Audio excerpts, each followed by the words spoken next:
wabtaghi fima ataakallahu daral akhirah wa la tansa nasibaka minad dunya. Ayat ini Allah tempatkan di tengah-tengah ayat yang berbicara tentang kisah kita, kisah Qarun. Seolah Allah ingin mengatakan kepada kita, silahkan cari kekayaan sebanyak-banyaknya dengan cara yang halal. Kalau ingin seperti Qarun, silahkan. Tapi ingat, wabtaghi fima ataakallahu daral akhirah. Yang salah dari Qarun adalah Qarun lupa kalau dia harus transfer ke akhirat. Semuanya dia habiskan untuk kesenangan duniawi. Ayat sebelumnya, kita mulai dari ayat sebelumnya, dari ayat ke-76. Inna Qaruna kana min qaumi Musa. Tokoh kita pada sore hari ini tokoh yang antagonis, protagonis kemudian berubah jadi antagonis. Sesungguhnya Qarun kana dulunya min qaumi Musa, termasuk dari kaumnya Musa. Apa itu kaumnya Musa? Bani Israel. Kenapa Allah tidak mengatakan inna Qaruna kana min Bani Israel?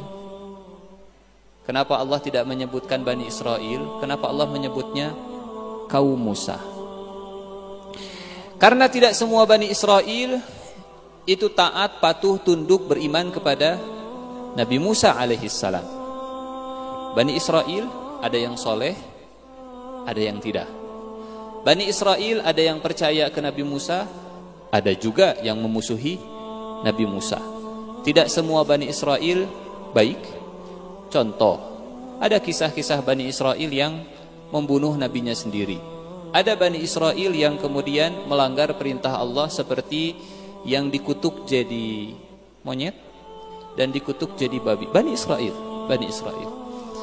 Ada Bani Israel yang menyembah berhala. Ada. Allah tidak mengatakan inna Qaruna kana min Bani Israel. Inna Qaruna kana min qaumi Musa. Apa artinya? Satu, Qarun ini dari Bani Israel. Yang kedua, bukan sekedar Bani Israel biasa, karena Bani Israel tadi bermacam-macam. Qarun itu termasuk orang yang percaya kepada Musa. Orang yang menjadi pengikut Nabi Musa, beriman kepada Musa. Dulu. Dua. Yang ketiga, inna Qaruna kana min qaumi Musa, bukan sekedar Bani Israel, tapi pengikut Nabi Musa. Lebih dari itu, Qarun ini termasuk orang yang sangat dekat dengan Nabi Musa alaihi salam, termasuk orang-orang yang memikul beban dakwahnya Nabi Musa alaihi salam, termasuk orang yang punya idealisme yang tinggi seperti Nabi Musa alaihi salam. Itu sebabnya Allah mengatakan min qaumi Musa, bukan sekedar min Bani Israel, tapi dari orang-orangnya Musa, kaumnya Musa, orang-orangnya Musa, orang dekatnya Nabi Musa. Dulu. Apa artinya? Qarun dulunya miskin. Karena yang namanya Bani Israel oleh Fir'aun itu ditindas, oleh Fir'aun ditekan. Fir'aun tidak mau kalau Bani Israel ada yang muncul. Awalnya Qarun ini miskin, sulit hidupnya, susah hidupnya, masturul hal, susah hidupnya. Kemudian Qarun mulai berusaha, mulai bisnis. Dan ketika Qarun mulai bisnis, orang-orang Bani Israel mereka senang. Oh, akhirnya ada orang Bani Israel yang jadi pebisnis. Kalau gitu kita bantu Qarun. Kalau pengen beli ke Qarun ya. Qarun beli, oke, silahkan. Berapa ini Qarun? Nggak apa-apa lah. Ini aslinya harganya 90.000. Ambil saja 90.000. Ini harganya berapa Qarun? Saya belinya 50.000. Terserah, mau 50.000 silahkan, mau nambahin silahkan. Awalnya Qarun seperti itu.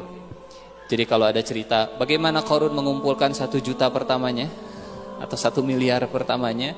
1 juta pertama Qarun, kalau pakai bahasa kita 1 juta. 1 miliar pertamanya Qarun itu dikumpulkan dari Bani Israel. Bani Israel lah yang membesarkan Qarun. Bani Israel ketika melihat ada pengusaha dari kalangan mereka, kita beli ke Qarun. Kita beli ke Qarun. Kana min qaumi Musa. Kira-kira Nabi Musa senang atau tidak ketika ada Qarun yang mulai merintis usahanya, jadi solusi untuk Bani Israel belanja ke Qarun. Nabi Musa senang. Terus Qarun ini makin lama kumpul, makin kaya, makin banyak uangnya. Inna Qaruna kana min qaumi Musa fabagha alaihim. Kesalahan Qarun ada 5, dan ini kesalahan Qarun yang pertama. Fabagha alaihim. Ketika Qarun mengumpulkan hartanya semua, fabagha alaihim, makin kaya, Qarun mulai memonopoli kekayaannya. Bagha itu artinya at-taladzuz bidzulmi. Allah tidak mengatakan kalau Qarun itu berbuat zalim kepada kaumnya, enggak. Lebih dari itu. Bagha alaihim. Bagha itu artinya menikmati perbuatan zalimnya. Merasakan, misal ada orang susah, kemudian nih saya kasih pinjaman, sambil dia menertawakan, sambil merendahkan, sambil menertawakan, itu namanya bagha. Menindas, memonopoli, melihat orang lain susah, itu namanya bagha. Fabagha alaihim. Dulu yang membesarkan Qarun itu Bani Israel. Ketika Qarun makin lama makin besar, Qarun yang menindas orang yang pertama kali membesarkan Bani Israel. Qarun yang pertama kali, Qarun menindas Bani Israel. Qarun dibesarkan oleh Bani Israel. Ketika Qarun menjadi sumber satu-satunya perdagangan di Bani Israel, semuanya beli ke Qarun. Qarun akhirnya memonopoli. Kalau kalian mau beli, silahkan dari saya, harganya sekian. Kalau enggak, silahkan cari di tempat yang lain. Fabagha alaihim. Bagaimana kekayaan Qarun? Allah memberikan gambaran. Punten, kalau kita punya peti, misalkan kita punya uang cash, kita nabung di di peti. Kita tutup petinya, kita kunci, kita simpan gemboknya. Ditutupnya pakai gembok, sebut saja, kita simpan gemboknya. Sebesar-besarnya peti, kunci gemboknya kecil. Kunci gemboknya hanya segini. Enteng. Petinya berat, kuncinya enteng. Ingin tahu seperti apa kekayaan Qarun? Allah tidak akan cerita sebanyak apa hartanya. Allah cerita sebanyak apa kunci petinya. Tapi bukan cuma kunci saja, ada isinya pasti. Ada isinya. Kuncinya banyak, kartu ATM-nya banyak di dalam dompetnya, misalnya pakai kartu ATM. ATM-nya banyak, tapi isinya 500 rupiah, 10.000, enggak. Allah cerita kekayaan Qarun dengan cerita kunci. Pasti kalau sudah dikunci karena ada isi. Kalau sudah dikunci karena ada isi, dan isinya penuh. Ditabung. Petinya penuh, ditutup, dikunci, kuncinya disimpan. Bagaimana kekayaan Qarun? Masih di ayat 76. Wa atainahu minal kunuzi ma inna mafatihahu latanu bil usbati ulil quwwah. Dan kami berikan kepada Qarun, garis bawahi kata kami berikan kepada Qarun 5 kali. 1, 2, 3, 4, 5. Karena kalimat inilah yang paling dibenci oleh Qarun. Nanti kita akan lihat. Dan kami berikan kepada Qarun minal kunuz, perbendaharaan harta yang begitu banyak. Tapi kalau Allah menyebutkan kunuz, biasanya bermakna negatif. Rasulullah katakan, segala harta yang tidak dikeluarkan sedekahnya, walaupun sedikit, itu disebut kunuz. Tapi sebanyak apapun harta, kalau zakatnya dikeluarkan, namanya bukan kunuz. Jadi bukan sekedar banyak hartanya Qarun, tapi tidak dikeluarkan kewajibannya. Dan kami berikan kepada Qarun minal kunuz, perbendaharaan harta yang kuncinya saja, ma inna mafatihahu, kalau dikumpulkan kemudian dipikul, ini uang cashnya, belum tanahnya, belum rumahnya, belum gedung-gedungnya, belum kebunnya, belum ini yang sifatnya apa? Uang cashnya, uang mengalirnya, harta mengalirnya, bukan harta yang tetapnya.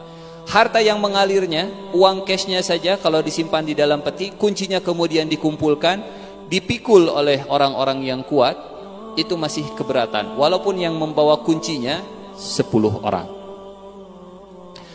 Latanu'u ma inna mafatihahu, yang kunci-kuncinya latanu'u, tanu'u itu artinya orang yang memikul sesuatu sampai punggungnya membungkuk, saking beratnya, entah membungkuknya ke depan atau ke belakang, yang jelas punggung tidak bisa tegak saking beratnya.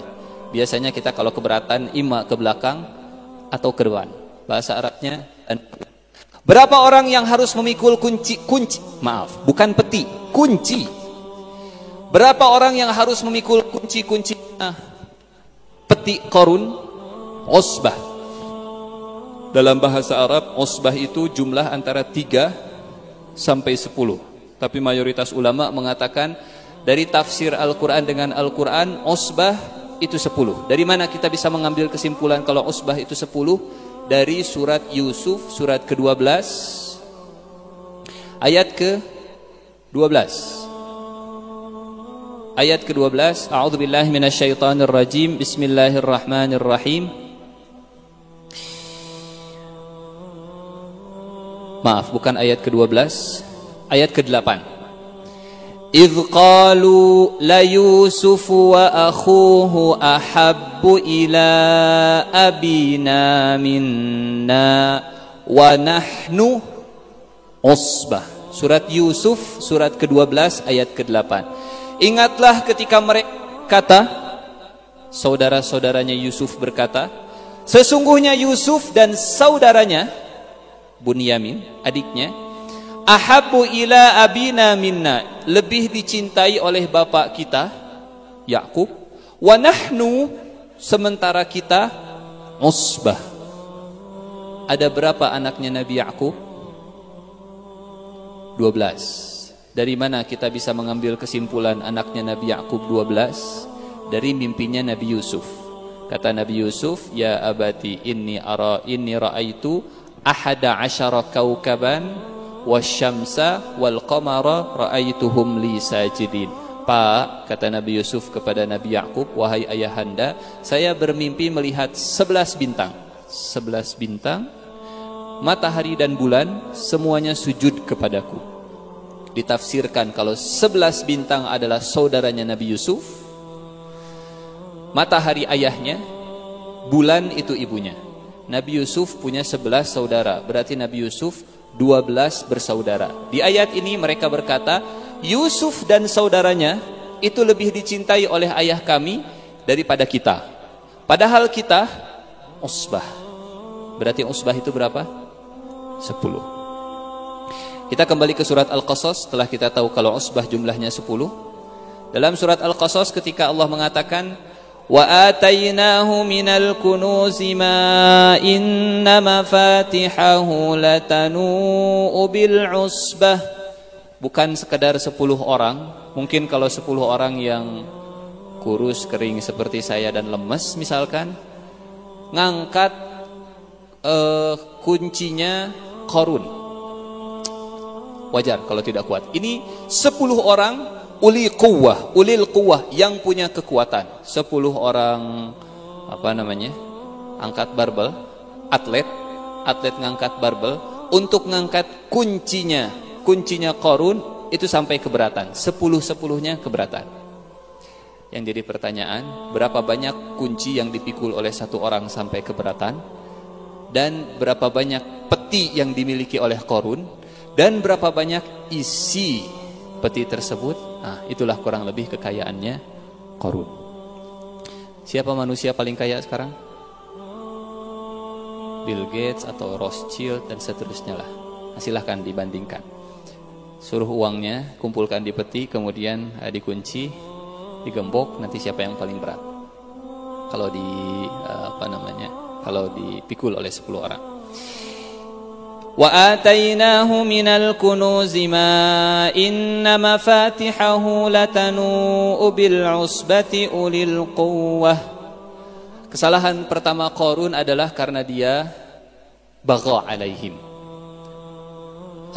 memonopoli dan menikmati monopolinya, ihtikarnya, mencekek orang-orang Bani Israel dengan harga yang tinggi. Ini kesalahan yang pertama. Kesalahan yang kedua, ketika Qarun melihat Bani Israel kesulitan, susah dan seterusnya, padahal Bani Israel yang membesarkan, kata Qarun, saya lebih baik dari kalian. Kalian nggak bisa apa-apa, saya sudah berhasil mengumpulkan uang sebanyak ini. Kesalahan yang kedua Qarun, sombong. Dari mana kita bisa mengambil kesimpulan kalau Qarun jatuh kepada kesalahan yang kedua, yaitu sombong? Di ayat ini, la tafrah. Qarun, jangan engkau sombong. Tafrah secara bahasa artinya gembira. Diterjemahkan secara bahasa, faraha itu artinya gembira. Yafrah artinya berbahagia. Tapi apa maksudnya? La tafrah diartikan, diterjemahkan, ditafsirkan jadi sombong. Biasanya kebanggaan karena dunia itu yang menyebabkan seseorang jadi sombong.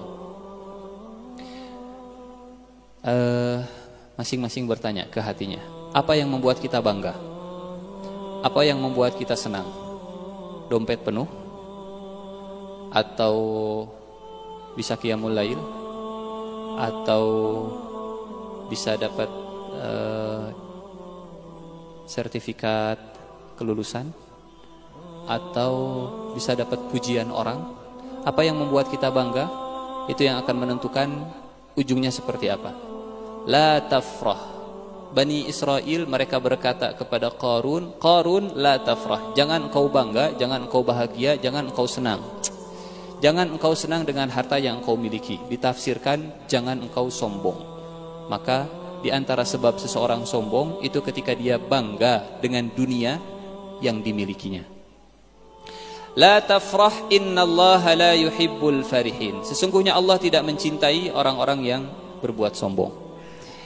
Nasihat yang pertama Qarun, nasihat yang pertama yang ditujukan kepada Qarun, jangan kau sombong. Nasihat yang kedua, wabtaghi fima ataqallahu daral akhirah wala tansa nasibaka minad dunya. Kesalahan yang ketiga Qarun lupa dengan prinsip dan idealismenya masa lalu. Jangan lupa kalau dulu Qarun termasuk kaumnya Musa. Bicara tentang akhirat, bicara tentang surga, bicara tentang neraka. Tetapi ketika dunia terbuka, ketika Allah memberikan banyak harta, Qarun lupa dengan akhirat. Sehingga diingatkan oleh Bani Israel, wabtaghi fima ataqallahu daral akhirah wala tansa nasibaka minad dunya. 3. Yang keempat, Qarun Dulu awal-awal Qarun ini senang menolong, senang membantu, senang karena awal-awal. Berapa harganya? Seperti tadi, saya belinya 50.000, silahkanlah. Kalau misalkan mau beli 50.000 silahkan, kalau mau beli 50.500 silahkan. Tapi ketika Qarun mulai dibukakan, Qarun mulai bagha alaihim, Qarun mulai sombong, Qarun mulai lupa dengan akhiratnya, maka yang berikutnya Qarun mulai jarang membantu orang. Maka diingatkan oleh Bani Israel, wa ahsin, Qarun, berbuat baiklah engkau. Dan sekali lagi tolong garis bawahi kalimat ini, wabtaghi fima ataqallah. Qarun, carilah akhirat pada apa yang telah Allah berikan kepada engkau. Qarun, Anda bisa kaya seperti ini karena Allah yang ngasih kepadamu. Dan dengan apa yang Allah kasih kepadamu, cari akhirat. Wala tansa nasibaka minad dunya wa ahsin kama ahsanallahu ilaik. Garis bawahi kata Allah Subhanahu wa taala sekali lagi. Kata Bani Israel, Qarun, jangan lupa berbuat baik kepada orang lain sebagaimana Allah sudah berbuat baik kepada engkau. Kalimat yang membuat Qarun ini panas. Dari mana kita tahu kalau Qarun panas mendengar kalimat Allah? Kalau Allah yang berbuat baik, kalau Allah yang memberikan harta kepadamu, nanti di ayat berikutnya. Kemudian kesalahan Qarun yang berikutnya, wala tabghil fasada fil ardi innallaha la yuhibbul mufsidin. Dan janganlah engkau berbuat kerusakan di muka bumi, karena sesungguhnya Allah tidak suka orang-orang yang berbuat kerusakan. Apa contohnya berbuat kerusakan? Di antara tafsirannya, Qarun ini mulai mengumpulkan harta dari yang haram. Qarun mulai tadinya dekat dengan Musa, makin lama makin kaya, kemudian selalu ada perasaan saya ingin bersaing dengan Musa sebagai nabi. Kalau Musa dikasih kenabian, ya kalau saya punya harta, saya juga sama baiknya seperti Musa. Qarun untuk melindungi kekayaannya, untuk melindungi hartanya, Qarun mendekatnya bukan ke Nabi Musa, tapi Qarun mulai mendekatnya ke Fir'aun. Ini Nabi Musa, ini Fir'aun. Dulu Qarun bagiannya Musa. Allah berikan kekayaan kepada Qarun, menjadi saingannya Nabi Musa. Untuk mengamankan posisinya, Qarun mendekat kepada Fir'aun. Idealisme masa lalunya hilang, mendekat dengan Fir'aun. Bahkan di dalam Al-Quran, Allah sampai menggabungkan Qarun, Fir'aun, Haman dalam satu kelompok yang sama. Inna Qaruna wa Fir'auna wa Hamana kanu khati'in. Qarun, Fir'aun, Haman. Allah sebutkan bareng-bareng karena Qarun dulunya dengan Nabi Musa mulai mendekat kepada Fir'aun. Karena makin mendekat kepada Fir'aun, tingkah lakunya, kelakuannya juga seperti Fir'aun. Dulu dekat dengan Bani Israel, dulu dekat dengan orang-orang yang susah, dulu sensitif, dulu orangnya halus, perasaannya senang membantu. Tapi ketika Allah berikan kekayaan, mulai geser orientasinya ke Fir'aun, mulai senang dengan dunia-dunia Fir'aun, dan mulai memusuhi Bani Israel, dan mulai berbuat kerusakan di Bani Israel. Sehingga diingatkan oleh Bani Israel, wala tabghil fasada fil ardi innallaha la yuhibbul mufsidin. Teman-teman yang dirahmati Allah Subhanahu wa taala, nanti silahkan dibaca kisah Qarun sekali lagi, cek, cari. Di manakah Nabi Musa? Kenapa Nabi Musa tidak muncul dalam kisahnya Qarun? Kenapa bukan Nabi Musa yang langsung berbicara kepada Qarun?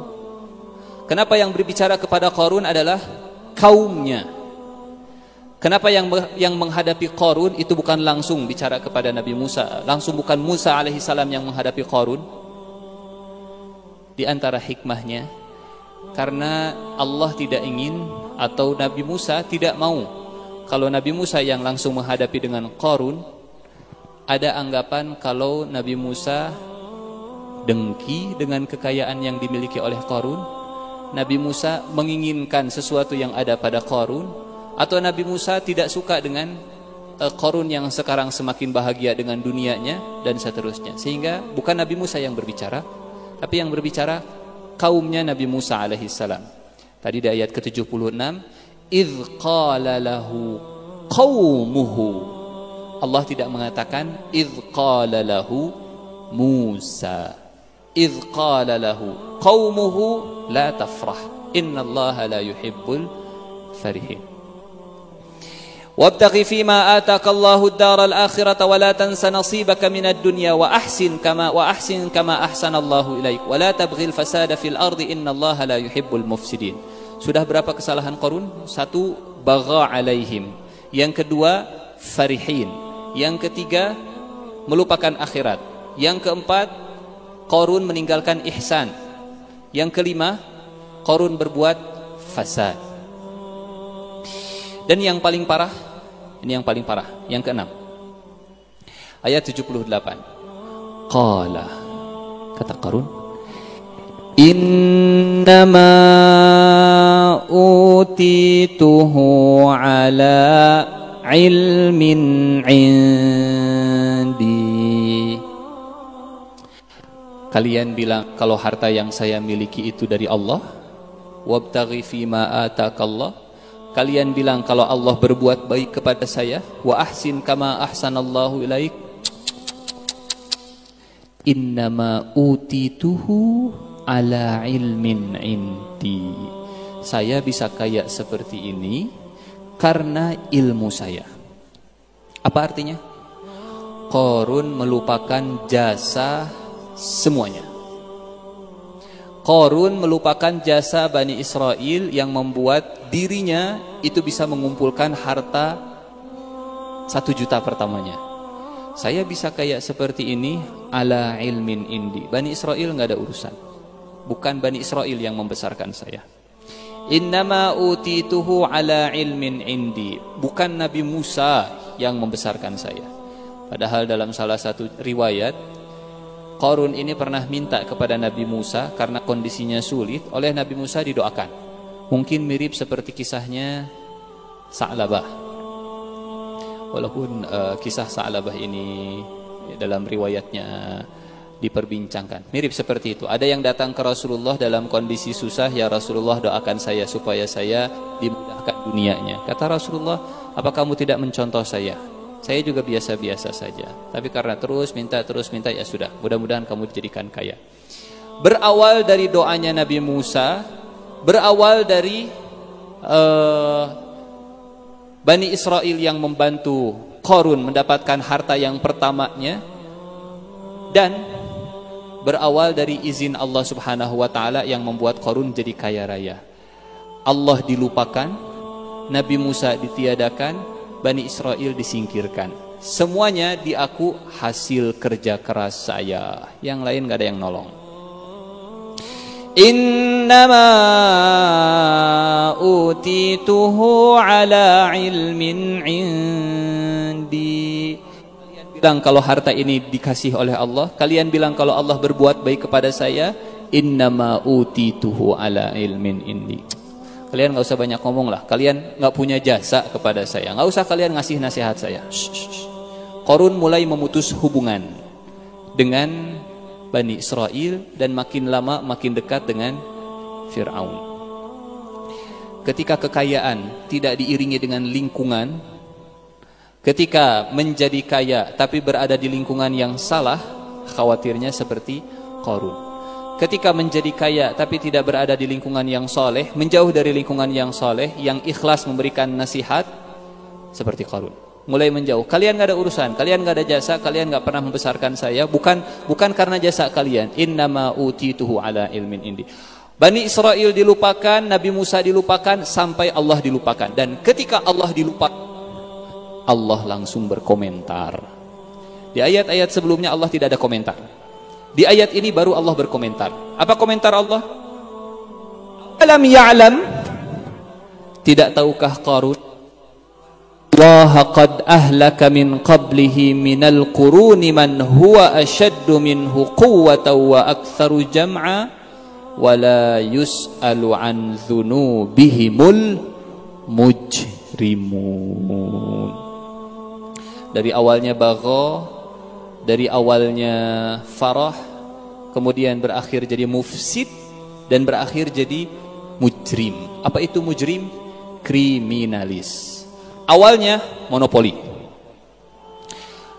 jadi sombong, masih dekat. Awalnya monopoli masih dekat dengan Bani Israel, jadi sombong, mulai agak jaga jarak, kemudian merusak, kemudian mulai mendekat ke Fir'aun, dan ketika sudah mendekat dengan Fir'aun berubah jadi mujrim, kriminalis.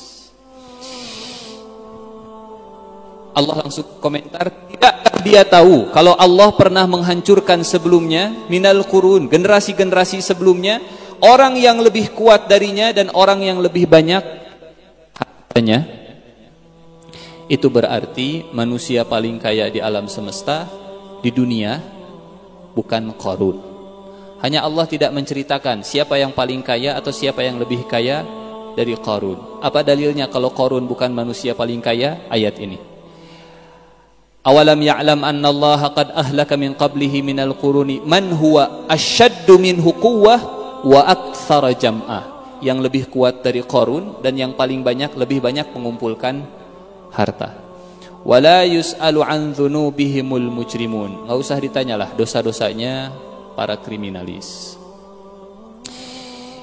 Qarun sekarang mulai terang-terangan karena sudah mulai memutus hubungan dengan Bani Israel, nggak ada urusan dengan kalian, sudah terang-terangan kalian nggak punya jasa. Kini Qarun ingin tampil dengan semua kekayaannya. Di ayat ke-79, fakharaja ala qaumihi fi zinatih. Qarun meminta, tolong budak-budak saya keluarkan semua peti. Keluarkan semua peti, kita konvoi keliling kota. Kita perlihatkan kepada Bani Israel, kalau bisa kepada Musa juga, saya punya harta yang banyak. Keluarkan semuanya, angkut petinya keluar, diangkut, bawa kuncinya, kita konvoi. Fakharaja ala qaumihi, keluar kepada kaumnya, fi zinatih, dengan semua perhiasannya. Ketika konvoi, dan ini di belakangnya ada Fir'aun.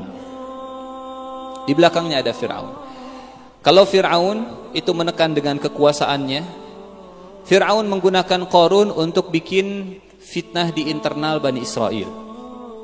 Qarun keluarkan semua harta, jalan-jalan di Bani Israel. Keluar Qarun dengan semua hartanya, dan terjadilah fitnah di Bani Israel. Fakharaja ala qaumihi fi zinatih. Bayangkan Bani Israel saat itu mereka melihat, oh luar biasa, Qarun hartanya banyak banget. Kita punya harta seperti Qarun. Bani Israel disusah, kemudian ada konvoi iring-iringan Qarun dengan semua hartanya. Harga lagi susah, barang-barang harganya lagi pada naik, kita miskin, sulit, anak saya sakit. Oh, andai saya seperti Qarun. Mulai ada fitnah di internal Bani Israel. Fakharaja ala qaumihi fi zinatih. Qala alladhina yuriduna al-hayata ad-dunya. Berkatalah orang yang menginginkan dunia. Kayakkah mereka yang berkata ini? Miskin. Sehingga kata para ulama, hubbud dunia itu tidak berbahaya kalau di tangan.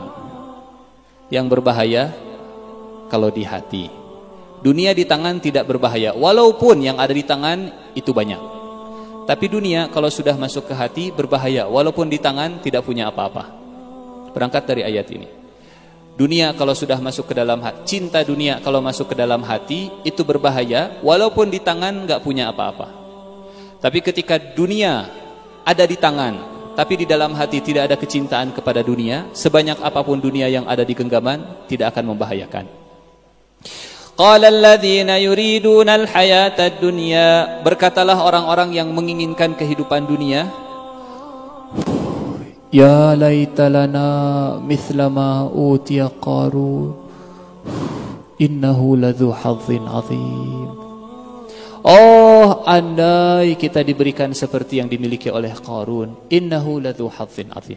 Ini orang-orang biasanya melihat zahir, tidak melihat Qarun bahagia atau tidak sih dengan kekayaannya. Melihat penampilannya, oh luar biasa. Andai punya mobil semewah itu, kita tidak tahu dia belinya dengan dengan kesulitan, dengan berapa harga yang dia bayar untuk memiliki kekayaan sebanyak itu.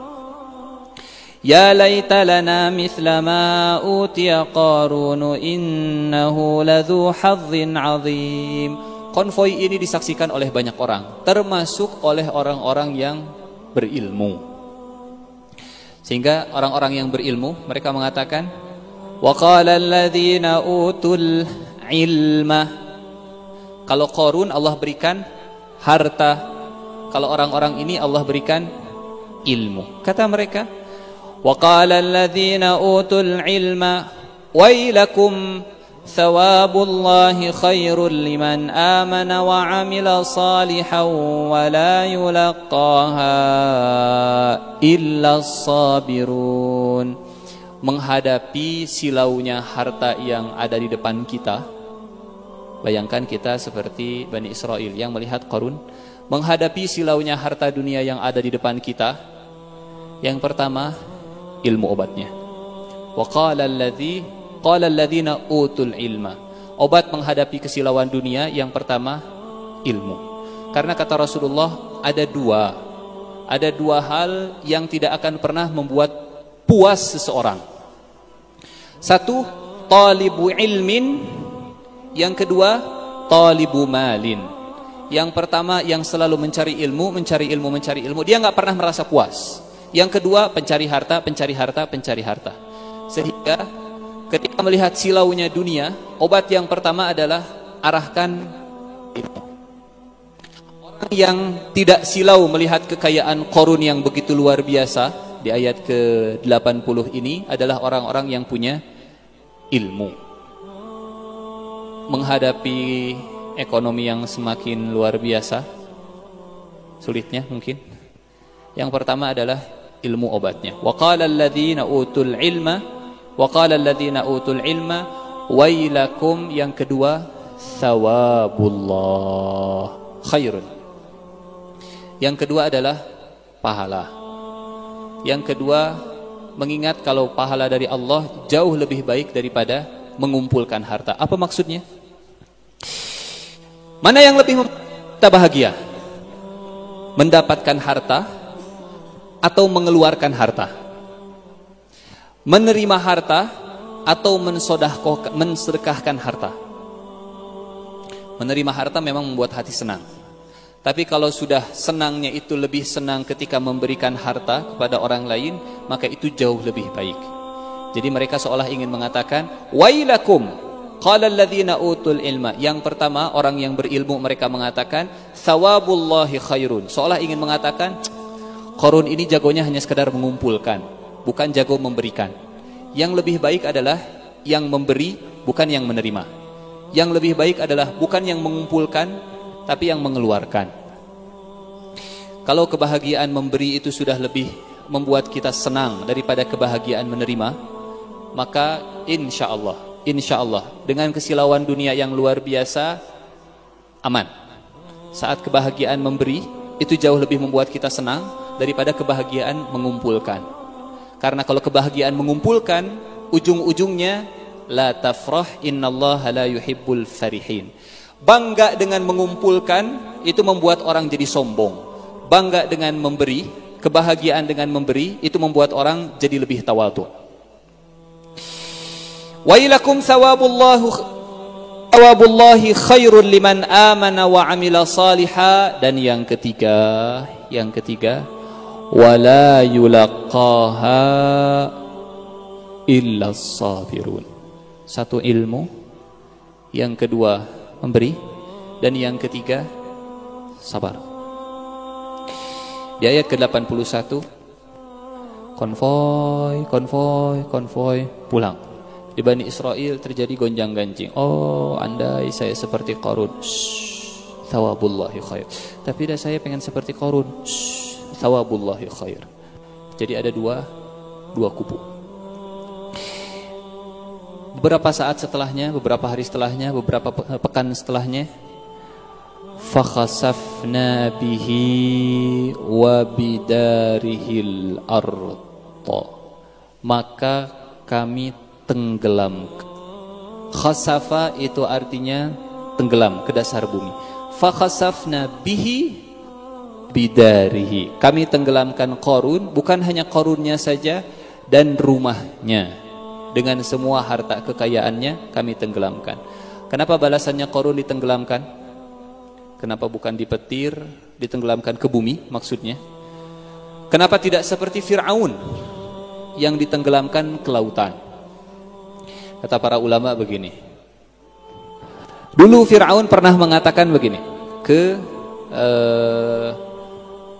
Bani Israel. Ini masih dalam surat Al-Qasas, dalam surat yang sama. Kata Bani Israel, a'udzubillahi kata Fir'aun di Al-Quran surat Alaysa li mulku Misra wa hadhihi al-anhara tajri min tahti. Alaysa li mulku Misr wa hadhihi al-anharu tajri min tahti. Di dalam surat Az-Zukhruf surat ke-43 ayat ke-51. Wa nada Fir'aunu fi qaumihi, dan Fir'aun menyeru kepada kaumnya, ya qaum, wahai kaumku, alaysa li mulku Misr, bukankah Mesir ini kerajaan saya? Qarun lupa kalau Mesir itu milik Allah Subhanahu wa taala, bukan milik dirinya. Alaysa li mulku Misr wa hadhihi al-anhar tajri min tahti, dan air ini, sungai Nil, mengalir di bawah kakiku. Fir'aun meninggi di atas. Fir'aun sombong dengan menyebutkan air itu di bawah kakiku. Oleh Allah ditenggelamkan di bawah air. Qarun meninggi di atas bumi dengan hartanya. Oleh Allah ditenggelamkan dengan rumah-rumahnya ke bawah bumi. Kalau dalam surat Al-Ankabut Allah katakan, semuanya Allah Subhanahu wa taala binasakan sesuai dengan dosa-dosanya. Atau ada yang mengatakan begini, kenapa Fir'aun ditenggelamkan oleh Allah Subhanahu wa taala ke dalam lautan? Boleh jadi karena dulu ibunya Fir'aun merasa terzolimi dengan kebijakan Fir'aun yang membunuh anak laki-laki, bayi laki-laki yang lahir, sehingga terpaksa ibunya Fir'aun kemudian ibunya Musa menghanyutkan Musa ke dalam air. Dulu ada seorang ibu yang terzolimi, anaknya terpaksa dihanyutkan ke dalam sungai. Oleh Allah dibalas kezoliman ini, Fir'aun ditenggelamkan juga ke dalam air. Dosa selalu dibalas dengan dosa, dengan azab yang sama.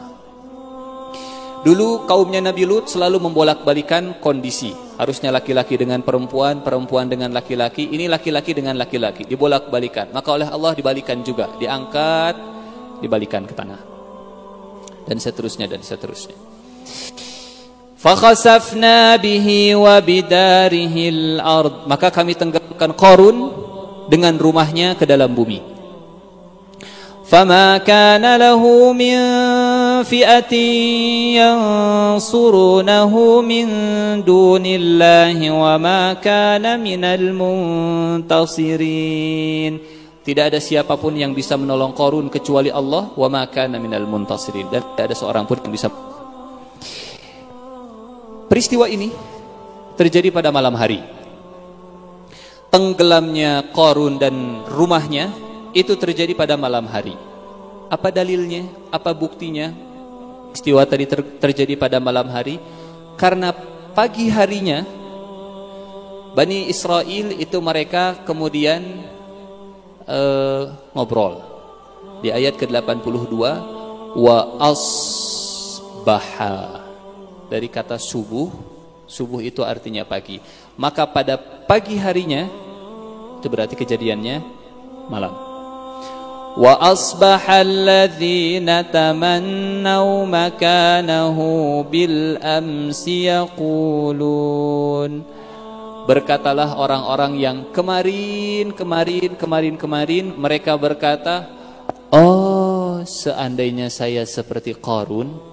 Ketika Qarun ditenggelamkan, mereka mengatakan, wa ka'anna Allah yabsutur rizqa liman yasha'u min ibadihi wa yaqdir. Oh benarlah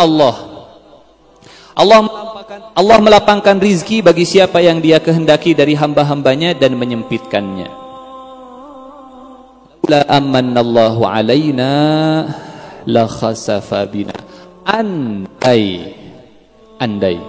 Andai Allah tidak menyayangi kami, andai Allah tidak melimpahkan karunia-Nya kepada kami, pasti kita juga sama-sama akan ditenggelamkan. Yang jadi pertanyaan, apa karunia yang Allah berikan kepada mereka? Laula amannallahu alaina la khasafa bina. Kalau Allah tidak melimpahkan karunia-Nya atas kita, benar-benar Dia telah membenamkan kita pula. Karunia apa yang telah Allah berikan kepada Bani Israel dan tidak diberikan kepada Qarun? Karunia tidak diberikan harta.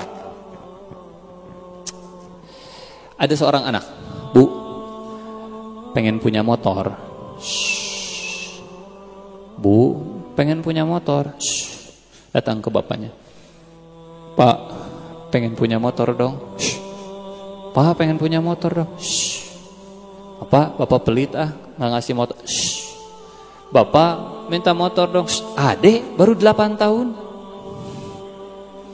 Ini bapak dan ibu yang penyayang atau tidak? Penyayang atau tidak? Kenapa nggak ngasih motor? Belum waktunya. Kalau dikasih mungkin mencelakakan. Itu makna laula ammanallahu alaina la khasafa bina. Kadang Allah tidak memberi itu tanda sayang. Sebaliknya, kadang Allah memberi bukan karena Allah sayang. Jadi jangan mengukur sayang Allah dengan apa yang Allah beri kepada kita. Jangan mengukur sayang Allah dengan apa yang Allah beri kepada manusia. Karena Allah ngasih kekuasaan kepada Nabi Sulaiman, sebagaimana Allah juga ngasih kekuasaan kepada Fir'aun. Karena Allah ngasih kekayaan kepada Abdurrahman bin Auf dan Utsman bin Affan, sebagaimana Allah juga memberikan kekayaan kepada Qarun. Karena Allah memberikan dunia kepada orang muslim, sebagaimana Allah juga memberikan dunia kepada yang tidak beriman. Maka pemberian Allah itu bukan ukuran sayangnya Allah subhanahu wa ta'ala. Itu sebabnya Asma'ul Husna yang pertama ada 2. Ar-Rahman, Ar-Rahim. Apa itu Ar-Rahman? Maha pengasih, kasih. Ar-Rahim, Maha penyayang. Apa bedanya? Kalau Maha pengasih, Allah ngasih ke Fir'aun, kasih. Ke Haman, kasih. Ke Qarun, kasih. Ke Fir'aun, kasih. Ke Namrud, kasih. Ke orang kafir, kasih. Ke yang maksiat, kasih. Sayang, kita datang ke sini, parkir. Kita keluar dari tempat parkir, ngasih uang. Waktu kita ngasih uang parkir, apa kita sayang kepada yang jaga parkirnya? Kenapa ngasih? Apa Anda sayang sehingga Anda bahaya kalau seperti itu. Teh terima kasih ya, teteh sayang ya ke saya. Yang jaganya perempuan, misalkan kita ngasih, oh Anda sayang ya. Ngasih bukan tanda sayang. Kenapa Allah ngasih? Kewajiban Allah yang sudah menciptakan kita, karena kita lahir bukan by request. Kita tidak minta ke Allah, ya Allah lahirkan saya, enggak. Allah yang menciptakan kita. Karena Allah sudah menciptakan kita, tanggung jawab Allah untuk memberi kita. Mau dia beriman, mau dia tidak, kasih. Itu namanya Ar-Rahman. Yang lebih penting dari Ar-Rahman, yang lebih penting dari sekedar dikasih adalah disayang. Jadi saya mau nanya ke yang akhwat, yang perempuannya. Teh punten. Nanti mau punya suami yang suka ngasih tapi enggak sayang, atau suami yang sayang tapi enggak pernah ngasih? Karena kasih dan sayang itu 2 hal yang berbeda. Kasih, sayang. Jadi mau dikasih atau mau disayang? Disayang ya, berarti enggak akan dikasih. Dikasih dan disayang. Di ayat ini ada 2 kelompok. Di ayat ke-82. Wa asbahal ladzina tamannaw makanahu bil amsi yaquluna waika anna Allah yabsutur rizqa liman yasha'u min ibadihi wa yaqdir laula amanna Allahu alaina la khasafa bina. Untung ya Allah, terima kasih banyak Engkau tidak memberikan kami seperti yang Engkau berikan kepada Qarun. Kadang menahan sesuatu itu tanda sayang. Kadang memberi sesuatu itu bukan tanda sayang. Kita tentu mengenal yang namanya istidraj. Apa itu istidraj? Istidraj Allah ngasih, Allah angkat, bukan untuk dimuliakan tapi untuk dibanting dari atas. Allah kasih, Allah angkat Qarun, Allah angkat, Allah angkat, Allah angkat, Allah angkat, bukan untuk dimuliakan tapi untuk dibenamkan ke dalam bumi. Istidraj. Jadi pemberian itu belum tentu kemuliaan. Kapan pemberian itu disebut kemuliaan? Tadi, bukan dengan yang kita dapatkan, tapi dengan apa yang kita berikan. Bukan dengan apa yang kita terima, tapi apa yang kita terima ini dengan untuk apa yang kita terima ini kita gunakan. Itu sebabnya orang kaya di akhirat itu ada 4 jenis. Orang kaya di akhirat ada 4 jenis.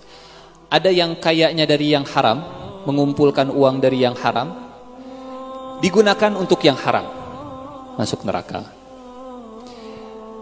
Dari uang haram, dari judi, dipakainya buat berzina, neraka. Ada yang mengumpulkan dari yang haram, dari judi, tapi digunakan untuk yang halal, masuk neraka. Karena dapatnya yang haram. Ada yang mengumpulkan dari yang halal, digunakannya untuk yang haram, sama. Yang terakhir, yang keempat, ada yang mengumpulkannya dari yang halal, diinfakkannya untuk yang halal, masuk surga? Nah, dihisab dulu. Dihisab dulu. Ali bin Abi Thalib radhiyallahu anhu, beliau pernah ditanya, "Wahai Amirul Mukminin, tolong jelaskan kepada kami apa itu dunia." Kata Ali bin Abi Thalib, "Mau penjelasan yang panjang atau penjelasan yang pendek?" Kata yang nanya, "Yang pendek lah, yang panjang mah sibuk mau pulang." Yang pendek. Oke, yang pendek. Dunia itu haramnya neraka, halalnya hisab. Selesai. Dunia itu haramnya neraka, halalnya. Kumpulkan sebanyak mungkin dunia, silahkan dengan yang halal. Tapi ingat, halalnya hisab. Ah, nggak mau mengumpulkan dunia sebanyak, enggak, silahkan. Berarti hisabnya ringan. Dapatnya yang halal, keluarnya yang haram, susah, neraka. Dapatnya yang haram, keluarnya yang halal, neraka. Dapatnya yang haram, keluarnya yang haram, komo etaman neraka pisan. Dapatnya yang halal, keluarnya yang halal, hisabnya panjang luar biasa. Jadi adil Allah Subhanahu wa taala. Laula amannallahu alaina la khasafa bina wa ka'annahu la yuflihul kafirun. Luar biasa. Awalnya kaum Musa berubah. Perhatikan urutan ayat-ayat yang ada di akhir surat Al-Qasas ini. Awalnya farihin, 1. Setelah farihin, mufsidin di ayat ke-77. Setelah mufsidin, mujrimun. Setelah mujrimun di ayat ke-82, kafirun. Ini perjalanan hidupnya Qarun. Dari kaumnya Musa menjadi farihin, sombong, menjadi mufsidin, merusak, menjadi mujrimin, kriminal, yang terakhir kafirin, kafir. Gara-gara harta. Sehingga kata para ulama, yang seperti ini bukan disebut harta yang barokah. Ini namanya istidraj. Istidraj itu semakin bertambah kaya, semakin bertambah harta, semakin bergeser menjadi lebih buruk. Qaumi Musa, farihin, mufsidin, mujrimin, kafirin. Harta makin nambah, tapi status makin bawah. Sementara yang kita inginkan tentunya, harta makin nambah, tapi status makin baik. Itu yang disebut dengan berkah. Lawan dari istidraj adalah berkah. Apa itu berkah? Berkah itu bertambah dunia, bertambah juga akhiratnya. Bertambah harta, bertambah soleh, bertambah usia, bertambah iman, bertambah umur, bertambah dekat dengan Allah Subhanahu wa taala. Itu namanya berkah. Lawan dari istidraj adalah berkah. Ciri berkah, makin bertambah dunia, makin dekat dengan Allah. Misal, saya ingin tahu, handphone yang kita miliki berkah atau tidak? Tinggal dilihat. Sebelum dan setelah punya handphone, makin dekat dengan Allah atau makin jauh? Kalau makin dekat dengan Allah, berkah. Yang sudah berkeluarga, kita ingin tahu keluarga yang kita miliki berkah atau tidak, tinggal dicek. Makin berkeluarga, makin dekat dengan Allah atau makin jauh? Kalau makin dekat dengan Allah, maka keluarga saya adalah keluarga yang berkah. Setelah punya anak, anak ini berkah atau tidak? Setelah punya anak, makin kita dekat dengan Allah atau makin jauh? Kalau makin dekat, anaknya anak yang berkah. Ilmu S1, S2, S3, tinggal dicek ilmu yang kita miliki berkah atau tidak. Makin kita naik strata pendidikannya, apakah makin dekat dengan Allah? Kalau makin dekat dengan Allah, ilmunya berkah. Usia berkah atau tidak? Semakin bertambah usia, makin dekat dengan Allah, maka usianya berkah. Dan seterusnya, dan seterusnya. Allah kemudian mengomentari di akhir surat Al-Qasas yang bercerita tentang Qarun, tilkad darul akhiratu naj'aluha lilladzina la yuriduna 'uluwan fil ardi wala fasada wal 'aqibatu lil muttaqin. Kampung akhirat, orang tidak akan nabung untuk akhiratnya kalau dia masih menginginkan tinggi di dunia dan berbuat kerusakan. Persis seperti si AA tadi. Dia lupa dengan akhiratnya karena dia senang luar biasa dengan dunianya, kemudian merendahkan si Dede. Dek, kita padahal sama, kok nggak seperti saya? Dia meninggi kepada si Dede dan dia lupa dengan pulang ke kampung halamannya. Tilkad darul akhiratu naj'aluha lilladzina la yuriduna 'uluwan fil ardi wala fasada wal 'aqibatu lil muttaqin. Dan akibat yang baik itu hanya bagi orang-orang yang bertakwa. Begitu banyak hikmah yang bisa kita ambil dari kisah Qarun, dan tentunya masih banyak hikmah yang lain yang bisa kita gali.